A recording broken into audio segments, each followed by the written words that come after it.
You can see I've finished several rows of the double Brussels, and it's wanting to roll up in the center, and that's fine. It just makes it very hard to keep your stitches even because you do have to be paying attention. And I'm ready to anchor off this last row before I end this piece. And I wanted to show you that where do you decide to place the anchor? I mean, do I anchor it here or do I anchor it here? One of the ways to tell is you're looking at this row of stitching and you want it to stay in a diagonal line. So when I'm trying to decide where to anchor it, I want to try to look down that line and see that I'm anchoring it in the proper place. So I'm going to anchor here by going underneath my coordinate and pulling it just a little bit so that I have some tension, and go under again and anchor.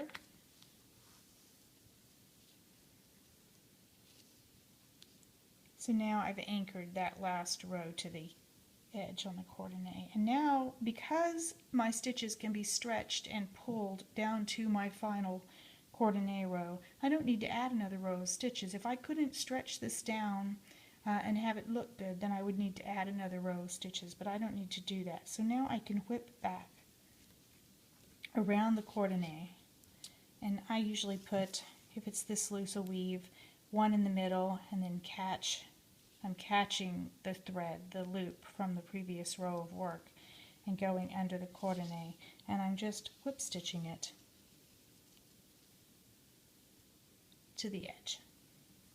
And then again, I can go all the way to the next stitch, or I can whip stitch once in the middle. And I've chosen to whip stitch once in the middle. And I want to catch the middle of the stitch and try to pull it down so that my stitch lines stay running at a nice diagonal here and here.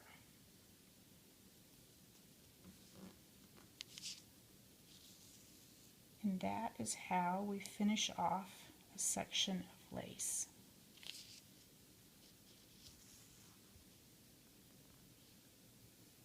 And you can see I have nice straight lines from those stitches.